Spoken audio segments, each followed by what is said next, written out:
यहाँ बैठा हुआ हर आदमी सत्संग का अर्थ जानता है। और गजब की बात यह है कि हमारे भारत के लोग बड़े ज्ञानी हैं, सभी लोग ज्ञानी हैं, ज्ञान की कोई कमी नहीं। एक शराबी भी है, उसको आप कहिए आपका बेटा शराब पी रहा था, वो जाके 2 छड़ी लगा देता है। काहे पी रहा था? मतलब वो जानता है गलत चीज है, तभी वो मारने जा रहा है। एक जुआरी का बेटा अगर जुआ खेलने चला गया तो वो भी नाराज होता है कि तुम क्यों खेल रहे हो। गुटखा खाने वाले का बेटा अगर गुटखा खा रहा है, नाराज होता है। आदमी जानकारी तो रखता है, सत्संग की व्याख्या तो जानता है, लेकिन सत्संग से जीवन को जोड़ नहीं पाता है। हम बड़े बड़े शब्दों में सत्संग की व्याख्या करते हैं, हम बड़े बड़े शब्दों में ध्यान की व्याख्या करते हैं, हम बड़े बड़े शब्दों में उपासना पूजा की व्याख्या करते हैं, लेकिन उसका संबंध हमारे जीवन से होता ही नहीं। सद्गुरु कबीर कहते हैं, जब आपका मन निर्मल होता है तो सत्संग हो जाता है। जैसे कोई आदमी स्नान करने जाए और स्नान करने के बाद भी आपके कपड़े में दाग रहे, शरीर में दाग रहे, तो आदमी कहता है ठीक से नहाया नहीं, जाओ फिर से नहा लो। सत्संग करने के बाद अगर मन में दाग रह जाए, आचरण में दाग रह जाए, इसका मतलब सत्संग ठीक से किया नहीं। और मन में दाग है ये पता कैसे चलेगा? कोई थर्मामीटर है क्या? जल्दी उसको बंद कर दीजिए, बोलने में दिक्कत हो रही है। मन में कोई दाग है, इसका कोई थर्मामीटर है? कैसे पता चलेगा किसी के मन में दाग है? हम कैसे जानेंगे कि इस व्यक्ति के भीतर मन सही नहीं है? चेहरा से आदमी ठीक है, उसका शरीर स्वस्थ है, कपड़े ठीक हैं, लेकिन मन गंदा है, कैसे पता चलेगा? मन की गंदगी को देखने का यंत्र क्या है? हमारा मन गंदा है, हम कैसे जानेंगे? हमारा मन अपवित्र है, हम कैसे जानेंगे? क्योंकि कपड़े का दाग दिखाई देता है, तन का दाग दिखाई देता है, मन का दाग जल्दी दिखाई नहीं देता। और मन का दाग देखना हो तो सिर्फ अपनी समीक्षा करिए, क्योंकि जब मन में दाग रहेगा तो मन में नफरत रहेगी, मन में दाग रहेगा तो मन में घृणा रहेगी, मन में दाग रहेगा तो मन में छल रहेगा, कपट रहेगा, झूठ रहेगा, मन में दाग रहेगा तो गलत खान पान रहेगा, मन में दाग रहेगा, मन में कचरा रहेगा तो आचरण गंदा रहेगा। किसी से प्रेम नहीं कर पाएंगे, माता पिता गुरु का अनादर करेंगे, भाई से विरोध करेंगे। इसलिए जब मन का दाग मिटता है तो समझ जाइए सत्संग हो गया। अगर मन का दाग नहीं मिटा तो सत्संग करते रहें, क्या मिल जाएगा? तन को बड़ा धोया, तन को साफ किया, कपड़े को साफ किया, और जो मन गंदा है उसे धोया नहीं। इसलिए आप सब भजन में सुनते हैं, धोना था मन भूल गया तो धोता रहा तन मल मल के, घर का ईश्वर भूल गया तू तीरथ करता चल चल के, धोना था मन भूल गया तो। कवि कहता है कि मन को धोना था और भूल गए। तन को धोते रहे, तन को साफ करते रहे, कपड़े को धोते रहे। अब इसका मतलब ये नहीं कि तन धोना नहीं है, कपड़े नहीं धोना है। संत ये नहीं कहते कि कपड़े में गंदगी लगा के घूमिए, शरीर में गोबर लगा के घूमिए। वो कहते हैं शरीर भी साफ रखिए लेकिन मन भी साफ रखिए। सत्संग हम क्यों करते हैं? सत्संग करते ही इसलिए है कि मन को साफ रख सकें। मन गंदा है इसलिए समाज में बुराइयां हैं, मन गंदा है इसलिए सांप्रदायिक भेद हैं, मन गंदा है इसलिए मत पंथ का भेद है, मन गंदा है इसलिए परिवार में भेद है, मन गंदा है इसलिए गुरु शिष्य में भेद है। मन साफ हो जाए तो पता चलेगा वसुधैव कुटुंबकम का भाव भीतर जागृत हो गया। मन साफ हो जाए तो सर्वे भवन्तु सुखिनः सर्वे सन्तु निरामयाः सर्वे भद्राणि पश्यन्तु मा कश्चित् दुःख भाग भवेत् का भाव जागृत हो जाएगा। अभी तो आदमी सोचता है बस मैं सुखी रहूं, दूसरा तो दुखी ही रहे तो ठीक, मेरे जीवन में खुशियां आ जाए और पड़ोसी तो दुखी ही रहे तो ठीक है। आज आदमी की सारी चेष्टाएं यह होती है कि हम सुखी रहें, हमें धन मिल जाए, हमें पद मिल जाए, पड़ोसी को कुछ ना मिले। लेकिन जब मन निर्मल होगा, जब मन पवित्र होगा तो आपके भीतर ये ख्याल आएगा कि नहीं, जैसे मुझे सुख चाहिए ऐसे ही सबको चाहिए, जैसे मैं सुखी हूं वैसे सब सुखी रहे। फिर आपके मन में सबके लिए प्रेम जागृत होगा, सबके लिए करुणा जागृत होगी। अभी हम विरोध में जीते हैं, अभी हम ईर्ष्या में जीते हैं। सत्संग भी चलता है, विरोध भी चलता है, ध्यान भी चलता है, विरोध भी चलता है। गजब की बात है, सत्संग से विरोध पैदा हो रहा है। सदगुरु कबीर ने कहा, को हिंदू को तुरुक कहावे एक जमी पर रहिए। उन्होंने कहा कि हिंदू कौन और मुसलमान कौन, दोनों एक है, इंसान है, एक जमीन पर रहो। और आज समस्या ये हो गई कि जो सदगुरु कबीर ने हिंदू मुस्लिम को एक करने की बात कही, उनके ही अनुयायी आपस में भेद करके खड़े हैं। हम आपस में ही लड़ रहे हैं, एक ही गुरु के दो शिष्य हैं, झगड़ा कर रहे हैं। सत्संग उतरा नहीं है, सत्संग का चादर हमने ओढ़ लिया है। जैसे कोई राम नाम का चादर ओढ़ ले और भीतर रावण का कपट लीला करता रहे, जैसे कोई बाहर से कृष्ण का नाम जपे और भीतर शकुनी का कपट जाल चले, जैसे बाहर से कोई माता रानी की भक्तिन बन जाए और भीतर मंथरा की चालें चले, तो समझ जाना फिर उसका जीवन में नरक से ज्यादा कुछ नहीं है। सदगुरु कबीर कहते हैं, जब आपका मन निर्मल होगा तो भेद की दीवारें तो गिर ही जाएगी, फिर विरोध की दीवारें तो गिर जाएगी। संतों ने कहा, आपका घर, आपका समाज, आपका जीवन दो अर्थों में बिगड़ता है, जब स्वार्थ आपके मन में हो और अहंकार आपके मन में हो। स्वार्थ जब आता है तो हम परमार्थ भूल जाते हैं, चाहे परमार्थ का हम कितना भी दिखावा करें। हम धार्मिक होने का ढोंग तो कर सकते हैं, लेकिन धर्म भीतर जागृत नहीं होता। धार्मिकता की ढोंग होती है, दिखावा होती है, सत्संगी होने का दिखावा होता है, लेकिन वस्तुतः सही मायने में भीतर वो होता नहीं है। मैंने कहा, सत्संगी कौन है? कोई आपसे पूछे सत्संगी कौन है, तो आप कहेंगे कि जो सुबह शाम गुरु का नाम जपता है, जो हाथ में माला जपता है, माला फेरता है, जो लाल पीला वस्त्र पहनता है या मंदिर जाता है। क्या ये सत्संगी हुआ?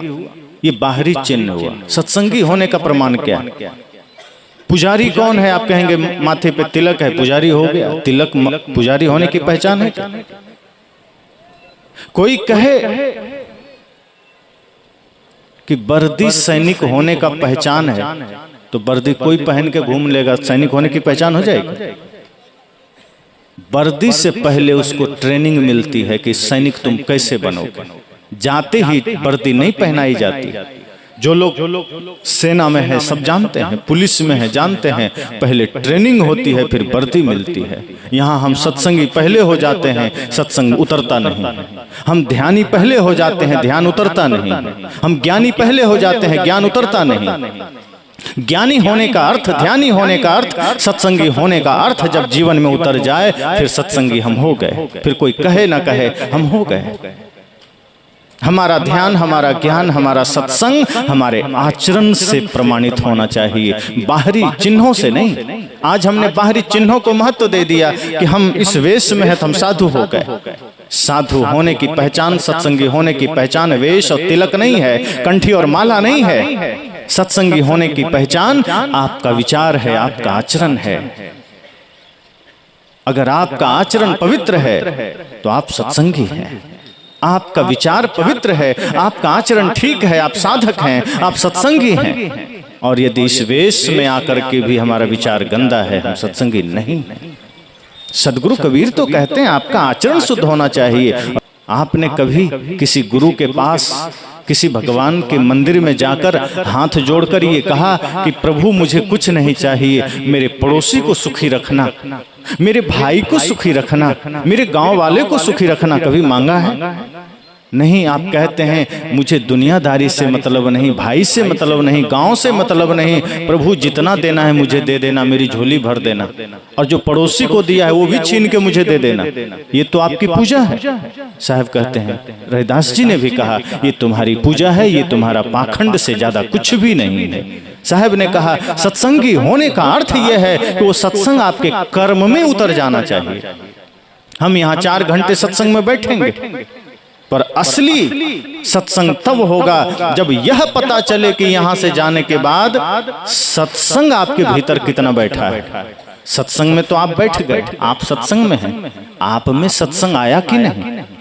अगर आप सत्संग में है और आप में सत्संग है, बड़ा फर्क है। याद रखिए, जैसे चौराहे पर लाइट लग जाए, अभी रात्रि होगी, चौराहे में लाइट लगा दी जाएगी, आप वहां लगेगा कि हम अंधेरे में नहीं हैं, हम उजाले में हैं। यहाँ अंधेरा नहीं है, प्रकाश है।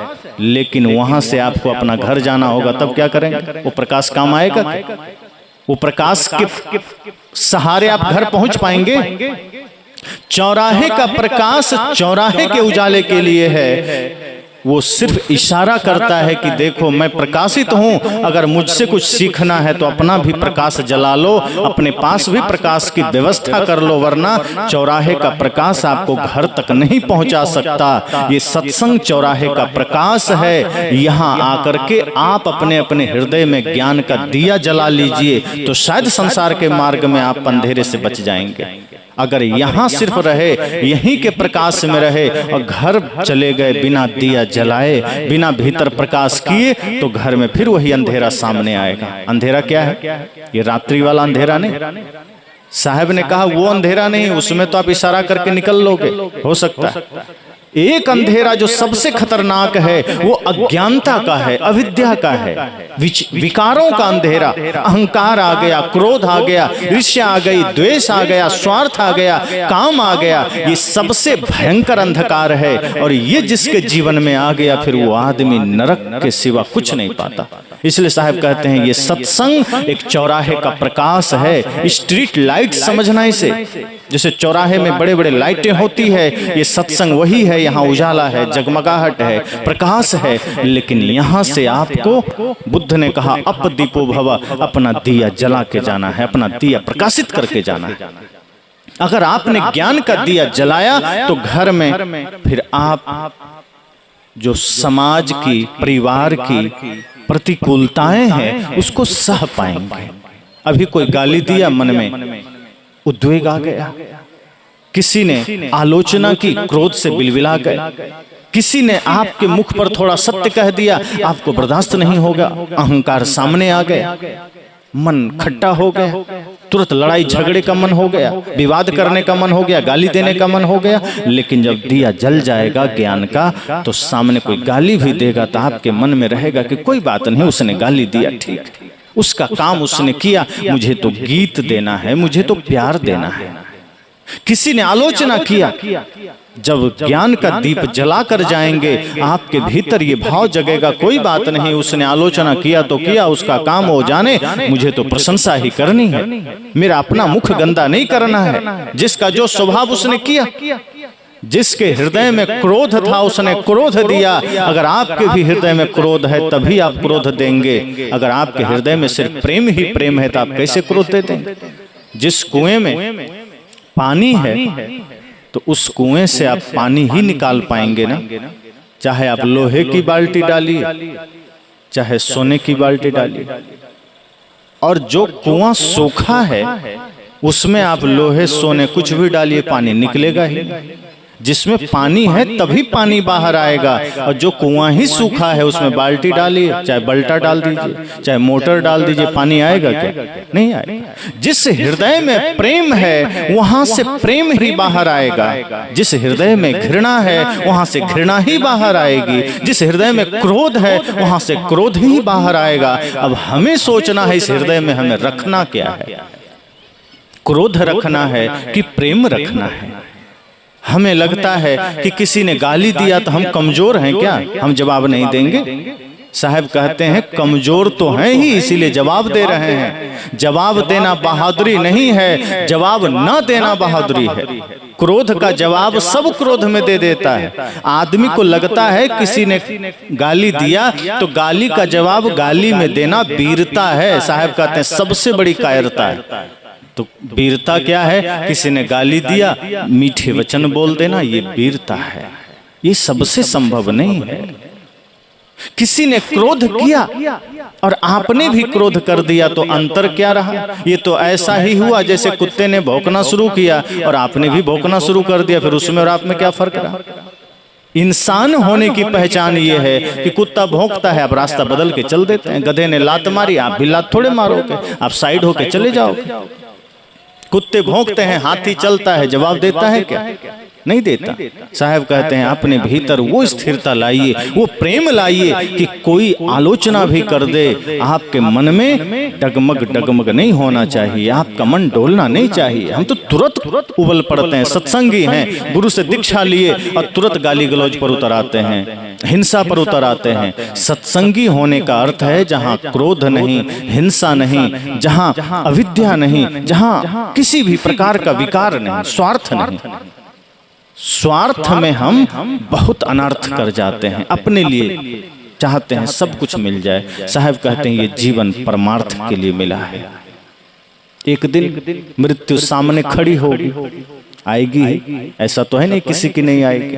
ऐसा कोई है जो अमर हो पाया? कोई नहीं। मृत्यु एक दिन आएगी, आपसे पूछेगी चलो समय हो गया, क्या जवाब देंगे? कहेगी चलो अब, तो क्या कहेंगे?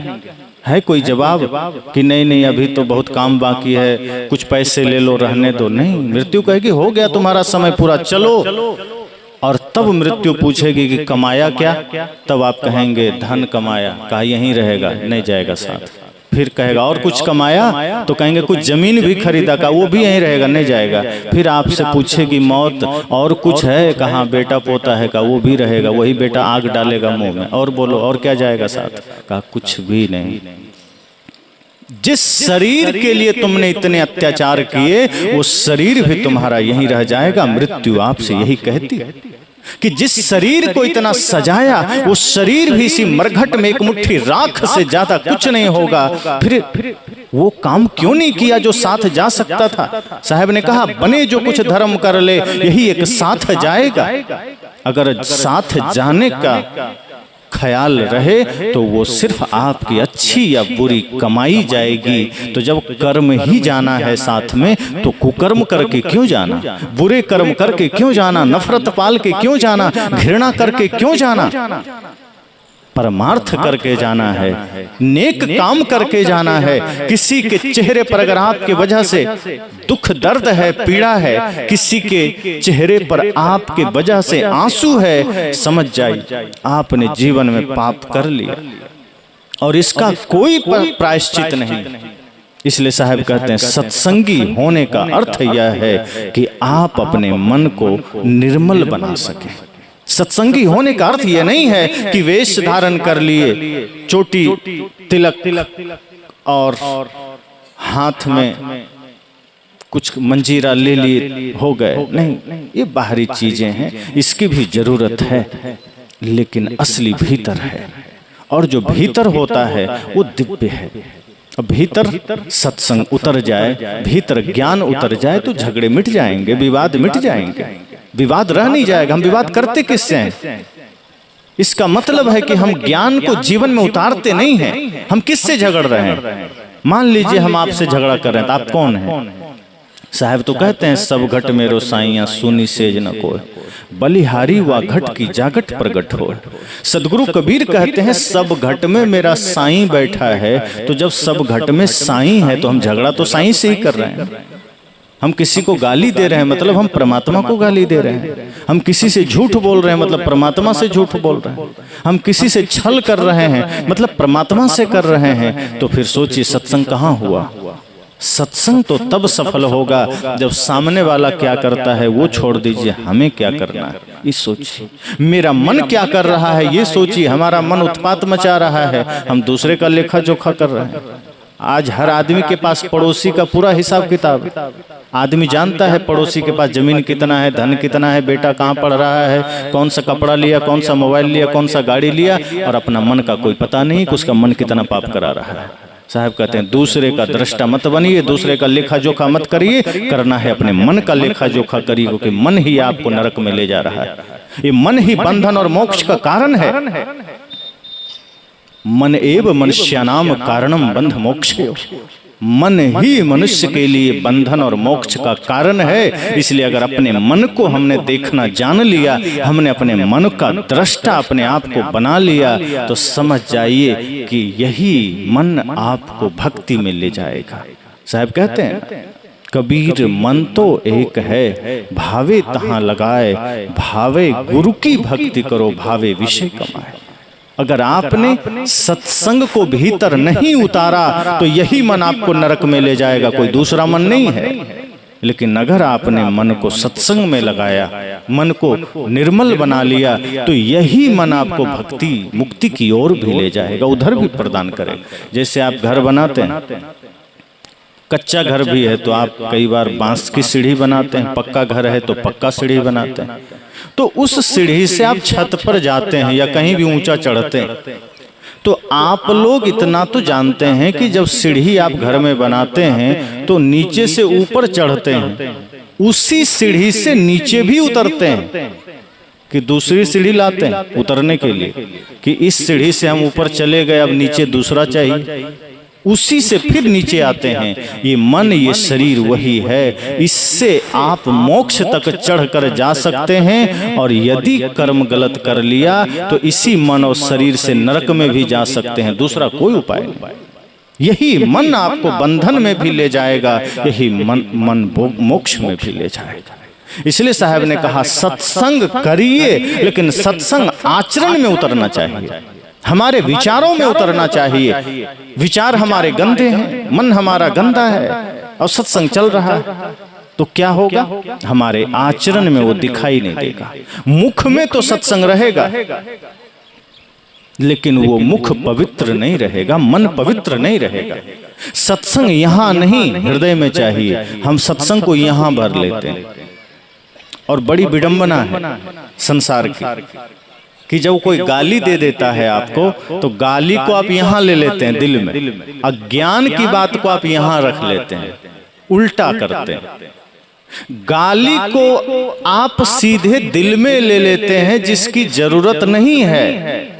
किसी ने आप पर क्रोध कर दिया, किसी ने निंदा कर दिया, किसी ने झूठ बोला, कुछ भी गंदा लिखा पढ़ा बोला आपको, आप उसको दिल में ले लेते हैं, और सत्संग को, ज्ञान को, ध्यान को आप मस्तिष्क में ले लेते हैं। और मस्तिष्क में मतलब यहाँ से यहीं ऊपर हो गया, हट गए। साहब कहते हैं नहीं, उल्टा करिए। कोई गाली दे दे, यहाँ लीजिए मस्तिष्क में, फिर यहीं से उड़ा दीजिए। लेकिन कोई ज्ञान की बात करे, सत्संग की बात करे, उसको दिल में लीजिए, क्योंकि जो दिल में लेंगे वही आपके जुबान पर आएगा, जो दिल में लेंगे वही आपके आचरण में आएगा। और सत्संग को दिल में लीजिए, लेकिन उल्टा करते हैं। गाली दे दिया तो हम यहाँ नहीं, यहाँ ले लेते हैं दिल में। इसलिए सत्संग 1 घंटे बाद आदमी भूल जाता है। यहाँ से आप घर जाइए, कोई पूछता है क्या सुना सत्संग में, तो आदमी कहता है देखो पता नहीं, 2 घंटे बैठे, ध्यान नहीं। लेकिन 2 साल पहले किसी ने गाली दिया तो आदमी कहता हाँ हाँ बिल्कुल याद है, उसी चौराहे पर दिया था, दिन के 11 बज रहे थे और 2 गाली दिया था। 2 साल पहले, 5 साल पहले, 10 साल पहले का गाली आपको याद है, झगड़ा याद है, सत्संग 1 घंटा पहले सुना भूल जाते हैं। साहब कहते हैं सत्संग आपके मन में निर्मलता लाता है, पवित्रता लाता है, और इसका प्रमाण यह है कि आपके जीवन के झगड़े मिट जाएंगे। अगर आपके जीवन के झगड़े नहीं मिटे, समझना सत्संग उतरा ही नहीं, ये बाहर बाहर चल रहा है। अगर ईर्ष्या मन से नहीं गई, नफरत नहीं गया, समझ जाना सत्संग उतरा नहीं, हम बाहर बाहर सत्संग कर रहे हैं। और बाहर का सत्संग आपके किसी काम का नहीं। बाहर से सत्संग क्या होगा? मैंने इसीलिए कहा आप कितना देर सत्संग में बैठते हैं, इससे ज्यादा महत्वपूर्ण है सत्संग आप में कितना देर बैठता है। इसलिए संत जन उदाहरण देते हैं, आप सुनते हैं अंगुलीमाल आधे घंटे के आसपास बुद्ध से भेंट होती है, चर्चा हुई, अंगुलीमाल जैसा दुर्धस आतताई राक्षस बदल करके साधु हो गया, रत्नाकर बदल गया। हम लोग 4-4 घंटे कितने सालों से सत्संग सुनते हैं, लेकिन क्रोध नहीं मिट पाता, नशा नहीं छोड़ पाते, दुर्व्यसन नहीं छोड़ पाते। एक जगह मैं था मध्य प्रदेश में, तो मैं नशा पर बोल रहा था। एक सज्जन बाद में मेरे से कहे, गुरुजी आप तो नशा पर बोल रहे थे, ये तो छोटी बात है, थोड़ा मुक्ति के बारे में बताइए, मुक्ति पर बोलिए। और उस समय भी वो आदमी तंबाकू यहाँ लगाए हुए थे मुंह में। तो मैंने कहा जब तंबाकू से आपको मुक्ति नहीं मिली तो हम भवसागर से मुक्ति की बात कैसे कर दें? जब तंबाकू ही आपके जीवन से नहीं छूटा है, जब आपके जीवन से शराब ही नहीं छूटा है, जब आपके जीवन से गुटखा ही नहीं छूटा है, जब आपके जीवन से नशा के कोई भी चीज आप अभी तक ग्रहण कर रहे हैं छूटा नहीं, तो मुक्ति तो बहुत दूर की बात है। काम क्रोध लोभ मोह का छूटना तो और सूक्ष्म दोष है। जब मोटे दोष हमारे नहीं छूटे तो हम सत्संगी क्यों? जब हमारा तन पवित्र हम करते हैं तो तन से मन और मन से फिर हम धीरे से मोक्ष मुक्ति तक अनुभव करते हैं, पहुंचते हैं। एक लंबी प्रक्रिया है जो ध्यान के द्वारा हम पहुंचते हैं। लेकिन जब सत्संग हम सही अर्थों में करेंगे तो मन निर्मल तो हो पहले। अब मन ही गंदा है, अब मन गंदा है और सत्संग चल रहा है, मन गंदा है और ध्यान चल रहा है, मन गंदा है और सारे क्रियाक्रम चल रहे हैं। साहब कहते हैं पहले आप सत्संग को समझिए, सत्य का संग। सत्य क्या है? हम संग कर रहे हैं क्रोध का, हम संग कर रहे हैं ईर्ष्या का, हम संग कर रहे हैं लोभ का, हम संग कर रहे हैं मोह का, और सत्संगी भी हैं और झूठ का सत्संग कर रहे हैं, झूठ का संग कर रहे हैं। साहब कहते हैं सत्य का संग करिए, सत्य के साथ लगिए, सत्य को धारण कीजिए। और सत्य है अहिंसा, प्रेम, करुणा, दया, क्षमा, शील। और चूंकि आत्मा सत्य है और ये सभी आत्मा के सद्गुण हैं, तो जब आत्मा सत्य, अहिंसा, प्रेम, करुणा को धारण करता है तो सही मायने में आप धार्मिक बनते हैं। तिलक लगाने से धार्मिक नहीं बनते हैं, माला पहनने से भी आदमी धार्मिक नहीं बनता, मंदिर जाने से धार्मिक नहीं बनते हैं, सत्संग में आने से धार्मिक नहीं बनते हैं। धृ धातु से धर्म शब्द बनता है, जिसका अर्थ होता है धारण करना। और धारण क्या करना है? सत्य को, अहिंसा को, प्रेम को, करुणा को, दया को, क्षमा को, भक्ति को। तो जो अपने जीवन में सत्य को धारण किया वही धार्मिक हुआ, ऐसे दूसरा कोई धार्मिक नहीं। जिसने सत्य को धारण किया वही सत्संगी हुआ, जिसने ध्यान को धारण किया वही ध्यानी हुआ। हम ध्यान करके 1 घंटा ध्यान किए, उठे गाली दे दी, यही तो होता है। ध्यान कर रहे हैं क्रोध मिटा नहीं, सत्संग कर रहे हैं अहंकार मिटा नहीं।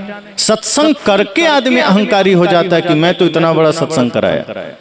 जो सत्संग आपके अहंकार को मिटाने के लिए है वही सत्संग अहंकार का कारण बन जा रहा है। जो ध्यान मन को निर्मल बनाने के लिए है वही ध्यान मन में गंदगी ला रहा है। सत्संग क्यों करते हैं? ताकि समाज में प्रेम आ सके, समाज की दीवारें गिर सके। सत्संग क्यों करते हैं कि दो परिवार, एक समाज, 10 समाज जो भी टूटा है, जो भी किसी का दिल, किसी का मन किसी से टूटा है, परिवार टूटा है, सत्संग करके सब जुट जाए, एक हो जाए। और सत्संग करके ही घर टूट जाए, सत्संग करके ही परिवार समाज टूट जाए, तो सत्संग इसका मतलब हुआ ही नहीं, फिर तो बत्संग हो गया। सत्संग जोड़ता है, तोड़ता नहीं है। अगर सत्संग करके मन में अहंकार आने, सत्संग करके मन में कामना जगने लगे, स्वार्थ जगने लगे, इसका मतलब मार्ग बदल गया, लेवल है सत्संग का, रास्ता बिगड़ गया। और जब रास्ता बिगड़ जाता है ना, तो सत्संग का मुहर तो रह जाता है, लेकिन भीतर सब गायब हो जाता है। जैसे आदमी का शरीर तो आदमी का है, आंख है, नाक है, कान है, सब है, लेकिन भीतर से आत्मा निकल जाए तो शरीर फिर लाश बन जाता है, फिर वो शरीर नहीं है, फिर वो किसी का पिता नहीं है, वो किसी का भाई नहीं है। आदमी कहता है नहीं पिताजी तो उड़ गए, अब ये पिताजी की लाश पड़ी है, अब भाई की लाश पड़ी है, माँ की लाश पड़ी। यही हमारे जीवन में हो रहा है। सत्संग का लेबल पड़ा हुआ है, भीतर से सत्संग निकल गया, हमारा मन मुर्दा हो गया, हमारा शरीर मुर्दा हो गया, हमारा जीवन मुर्दा हो गया। और जिस हृदय में प्रेम ही नहीं, वो मुर्दा ही तो है। वो आदमी फिर चलता फिरता मुर्दा है। जिस हृदय में प्रेम नहीं, जिस हृदय में सत्य नहीं, जिस हृदय में भक्ति नहीं, वो व्यक्ति मुर्दा से ज्यादा कुछ भी नहीं। साहब ने कहा जाघट प्रेम न संचरे ताघर जान मसान। वो तो कहते हैं जिस हृदय में प्रेम नहीं उसे मरघट समझना और कुछ नहीं, वो आदमी जिंदा नहीं है। जिसके हृदय में प्रेम नहीं है वो मुर्दा है।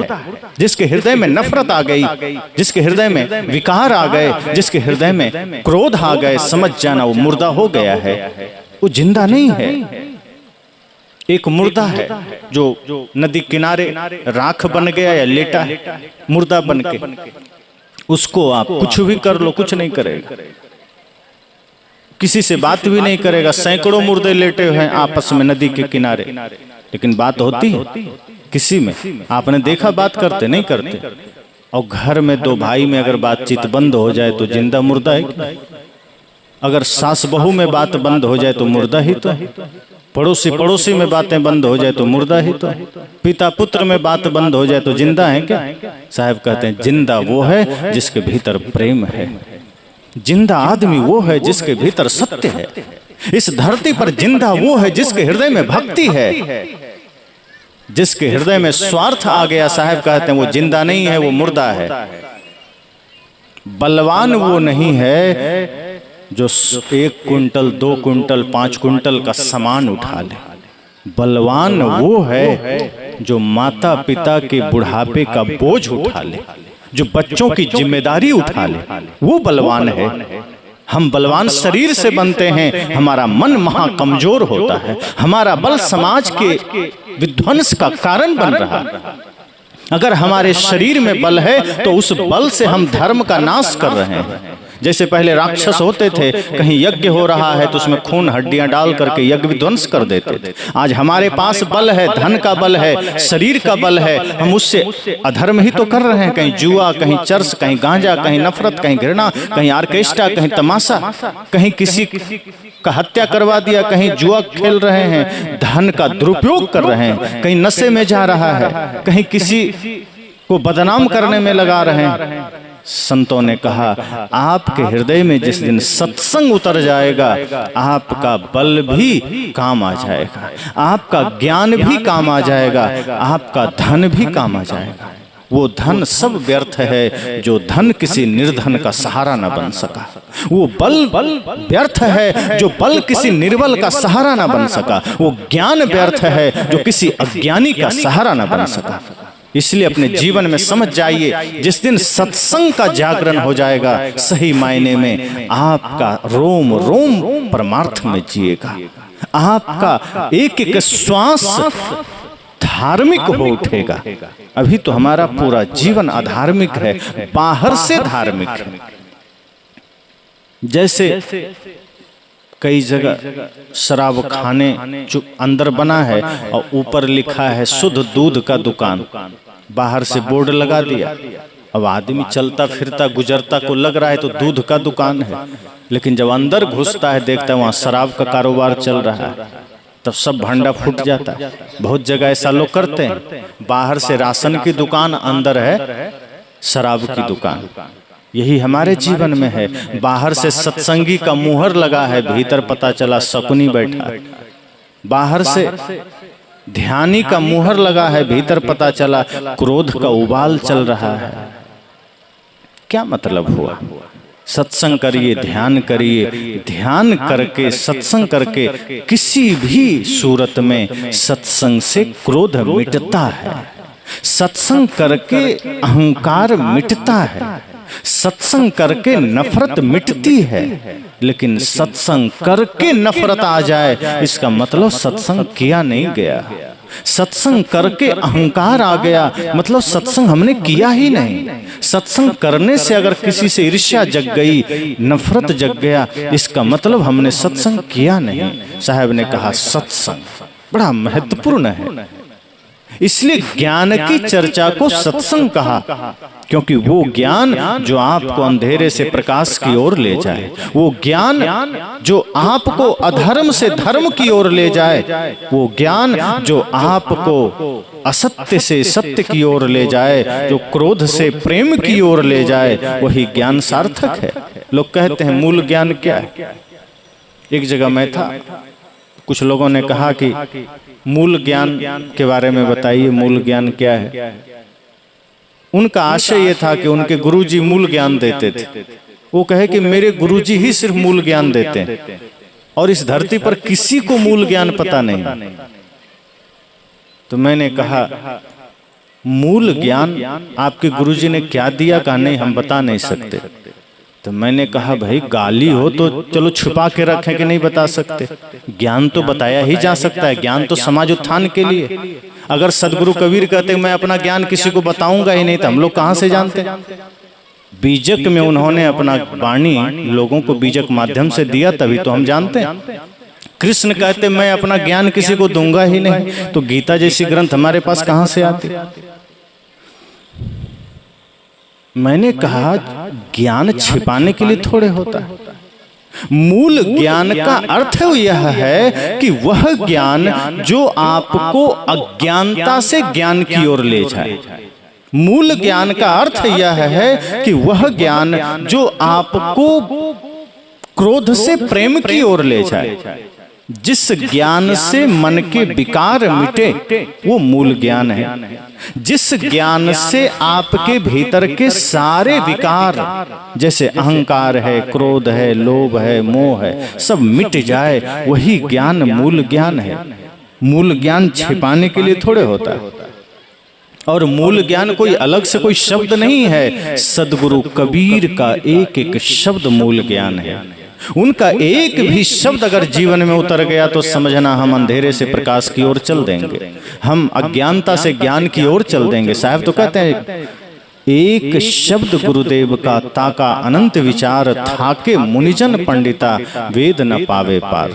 सदगुरु कबीर कहते हैं। अब समझ लीजिए साहब की एक एक वाणियां जो हम सब सुनते पढ़ते हैं कि यह मन तो शीतल भया जैसे गंगा नीर, पीछे पीछे हरि फिरे कहत कबीर कबीर। क्या ये मूल ज्ञान नहीं? मधुर वचन है औषधि, कटुक वचन है तीर। क्या ये मूल ज्ञान नहीं? सांच बराबर तप नहीं, झूठ बराबर पाप। क्या ये मूल ज्ञान नहीं? ऐसी वाणी बोलिए मन का आपा खोए, के ये मूल ज्ञान नहीं? सदगुरु कबीर के एक एक वचन को आप पढ़ेंगे और कोई भी महापुरुष जिनका ज्ञान आपको सत्य की ओर ले जाए, वो मूल ज्ञान ही तो है। चाहे वो राम का कोई वचन हो, चाहे वो कृष्ण का कोई वचन हो, अगर उस वचन से हमारे मन के विकार मिटते हैं, अगर उस वचन से हमारे आचरण पवित्र होते हैं, वो मूल ज्ञान ही तो है। तो वह ज्ञान जो हमें सत्य की ओर ले जाए वही मूल ज्ञान है, वही वास्तव में सत्संग है। तो ये पहला दिन है और प्रथम दिन के हिसाब से मेरा यही निवेदन होगा कि हम सब यह सोचकर यहाँ बैठें कि यह एक तपोभूमि है, 3 दिन की साधना चलनी है, जिसमें हमें अपने मन को देखना है। सीखना कुछ नहीं है, पहले से जो सीखा हुआ है उसे मिटाना है। शांति पाना है तो सीखना कुछ नहीं है। सत्संग सिखाता कुछ भी नहीं, सत्संग मिटाता है। पहले से हमने जितने विकार मन में भर रखे हैं, गुरु क्या करते हैं, उन्हीं को मिटा देते हैं। अंतर मन तो पहले से निर्मल स्वभाव का है। जैसे जल का स्वभाव शीतल है, इसी तरह आपका हमारा जो मूल स्वभाव है वो आनंद ही है, प्रेम ही है, सत्य ही है। उस पर बाहर अज्ञानता का आवरण आ गया है, उस पर दुनिया भर के कचड़े आ गए हैं। इस वजह से हम क्रोधित हो उठते हैं, इस तरह से हम कभी लोभी हो जाते हैं, अहंकारी हो जाते हैं, विकारी हो जाते हैं। साहब कहते हैं सिर्फ उन आवरणों को हटा देना है, उन कचड़ों को खत्म कर देना है। पता चलेगा भीतर प्रेम ही है, भीतर सत्य ही है, भीतर आनंद ही है। तो सत्संग में हमें यह सोचना है कि हमें 3 दिनों तक इसी सत्संग रूपी दर्पण में अपने मन को देखना है।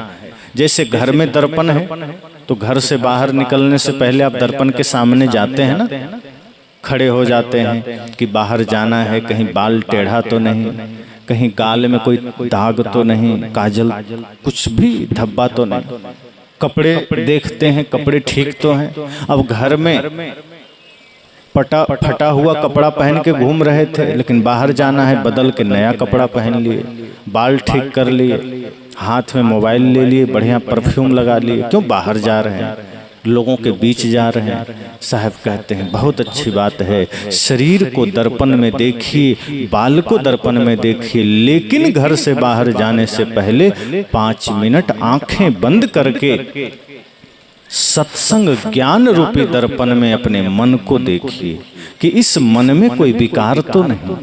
क्योंकि शरीर में कोई दाग रह गया तो कोई झगड़ा बाहर नहीं होगा, लेकिन मन में कोई दाग रह गया तो बाहर आप झगड़ा करके आएंगे, विवाद करके आएंगे, लड़ाई करके आएंगे, उठापटक करके आएंगे। इसलिए साहब कहते हैं अगर बाल थोड़ा टेढ़ा रह जाए चिंता की बात नहीं, कपड़े में थोड़े दाग रह जाए चिंता की बात नहीं है, थोड़ा कम कीमत के कपड़े हो कोई बात नहीं, चप्पल साधारण हो कोई बात नहीं, लेकिन मन निर्मल करके जाना। क्योंकि मन गंदा लेकर चले गए तो आपसे कोई ना कोई विवाद, कोई ना कोई झगड़ा जरूर होगा। और बाहर जितने भी विवाद होते हैं जीवन में वो गंदा मन के कारण होते हैं। इसलिए साहब कहते हैं मन को भी देखना, ये सत्संग दर्पण ही तो है। यहाँ क्या करते हैं हम अपने अपने मन को इस सत्संग में देखते हैं कि हमारा मन क्या है, हम क्या सोचते हैं, हम क्या करते हैं। हम दूसरों के बारे में नहीं सोचते, न सोचना है। अगर कभी भी बुराई देखना है तो एक सूत्र याद रखिए, दूसरे का नहीं देखना, अपने मन का देखना। अगर गलत देखना है तो अपने मन की गलती को देखना, अपने मन की बुराई को देखना, और दूसरे में अगर देखने का मौका मिले तो उसकी अच्छाई को देखना, दूसरे में बुराई नहीं देखना। साहब ने कहा है ना कि दोष पराये देखकर चले हंसत हंसत, अपनी याद ना आवई जिसका आदि ना अंत। कि हम दूसरे का दोष देखते हैं, हंसते हैं कि ये आदमी चोर है, ये आदमी क्रोधी है, ये आदमी झूठा है, ये आदमी ये है वो है। साहब कहते हैं कभी अपना भी देखना, दूसरे का नहीं। दूसरे का देखने का अवसर मिले तो अच्छाई देखिए। आप देखते हैं मक्खी कहाँ बैठती है? गंदगी पर। साहब कहते हैं मक्खी मत बनना। मक्खी जैसे गंदगी पर बैठती है, इसी तरह अगर हमने दूसरों के दोषों को देखा, हमने दूसरों के विकारों को देखा, तो हमें और मक्खी में कोई अंतर नहीं, क्योंकि हम भी तो गंदगी में ही बैठ रहे हैं। हम भी दूसरे के दोष को देख रहे हैं, दूसरे की बुराई को देख रहे हैं। साहब कहते हैं मधुमक्खी बन जाना। जैसे मधुमक्खी फूलों पर बैठती है, गंदगी पर नहीं बैठती। दोनों में कितना अंतर है, एक मक्खी है एक मधुमक्खी है। तो मक्खी गंदगी में बैठ रही है, मधुमक्खी फूलों पर बैठ रही है।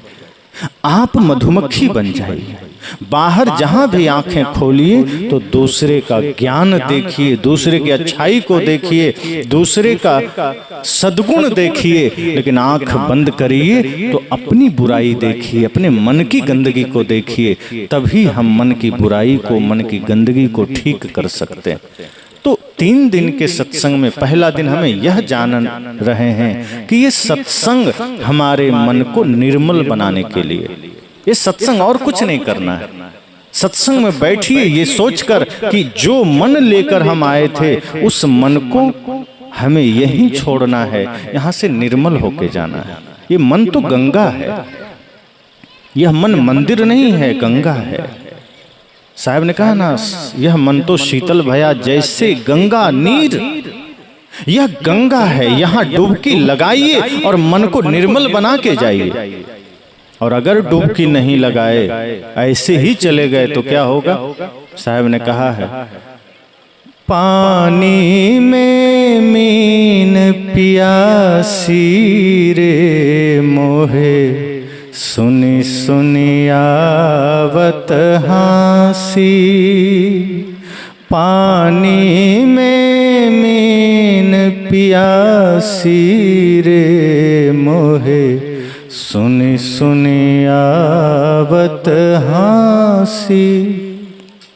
उन्होंने कहा जैसे पानी में कोई मछली आपसे कहे मुझे बड़ी प्यास लगी है, आपको हंसी आएगी कि पानी में हो फिर भी प्यास लगी। ऐसे ही साहब कहते हैं कि कोई आदमी सत्संग करता है, कोई आदमी सत्संग में बैठा और कहता है क्या करें, हमारा मन बड़ा दुखी है, क्या करें, हमें क्रोध आ रहा है, क्या करें, हम परिवार में झगड़े के कारण बन रहे हैं, क्या करें, भाई से झगड़ा चल रहा है, क्या करें, पड़ोसी से झगड़ा चल रहा है। साहब कहते इसका मतलब आप पानी में थे ही नहीं, इसका मतलब आप सत्संग में थे ही नहीं। सत्संग में डुबकी लगाने के बाद अगर फिर भी झगड़ा बच जाए, सत्संग में डुबकी लगाने के बाद फिर भी मन में विकार बच जाए, इसका मतलब डुबकी ठीक से लगी नहीं है। इसलिए मैंने कहा सत्संग में पूरी एकाग्रता से बैठना, क्योंकि सत्संग में बैठने का भी कुछ गुण साहब ने बताए हैं। कल से उम्मीद है, अभी भी आप सब शांति से ही बैठे हैं, पर कल से और तटस्थ होकर बैठेंगे। साहब ने क्या कहा है? तन थिर मन थिर सुरति निरति थिर हो। बड़ी बात है, तन तो स्थिर होना ही चाहिए, मन भी स्थिर होना चाहिए। अभी तो हमारा तन भी स्थिर नहीं होता, मन और सुरति और निरति तो बहुत दूर की बात। सुरति मतलब ध्यान, एकाग्रता यही होनी चाहिए। तन स्थिर हो एक तपस्वी की भांति, मन स्थिर हो ताकि जो ज्ञान हमें मिल रहा है उस ज्ञान को हम चिंतन करके जीवन में उतार सकें। साहब ये नहीं कहते कि जो मैंने कहा वो ज्यों का त्यों मान लीजिए। आप सबके अंदर एक विवेक की शक्ति है, जब मन स्थिर रहेगा, सुरति यही रहेगी, तो वो विवेक की शक्ति जगेगी और जो ज्ञान आप भीतर ले रहे हैं उस पर आपका विवेक कसौटी करेगा। और वो जब आपके विवेक की कसौटी पर खरा उतरेगा फिर वो ज्ञान आपका हो जाएगा, वो मेरा नहीं है। मैं जो कुछ भी कह रहा हूँ ये मेरा नहीं है, ये उन महान सद्गुरुओं का दिया हुआ प्रसाद है जो उन्होंने अपने तप से, ज्ञान से, ध्यान से पाया है। और वही जो कुछ मुझे मिला वो मैं आपको दे रहा हूँ। और अगर आपने अपने जीवन में उतार लिया तो वो मेरा नहीं रहा, वो आपका हो गया। जो ज्ञान को जीवन में उतार ले उसी का हो जाता है। ज्ञान किसी एक का नहीं है। जैसे जल को आप लोटा में डालते हैं तो लोटा के आकार का हो जाता है, गिलास में डालते हैं तो गिलास के आकार का हो जाता है, थाली में थाली के आकार का। जहां गया उसी का रूप धारण कर लेता है। ये ज्ञान ऐसा ही है, जो इसे अपने आचरण में उतार लिया ये ज्ञान उसी का हो गया, ये किसी का रहता नहीं है। जैसे लोग कह देते उसका दिया हुआ ज्ञान है, ज्ञान किसी के मुख से आया जरूर, लेकिन अगर हमने उस ज्ञान को आचरण में उतार लिया अब वो हमारा ज्ञान बन गया, वो हमारी साधना बन गई।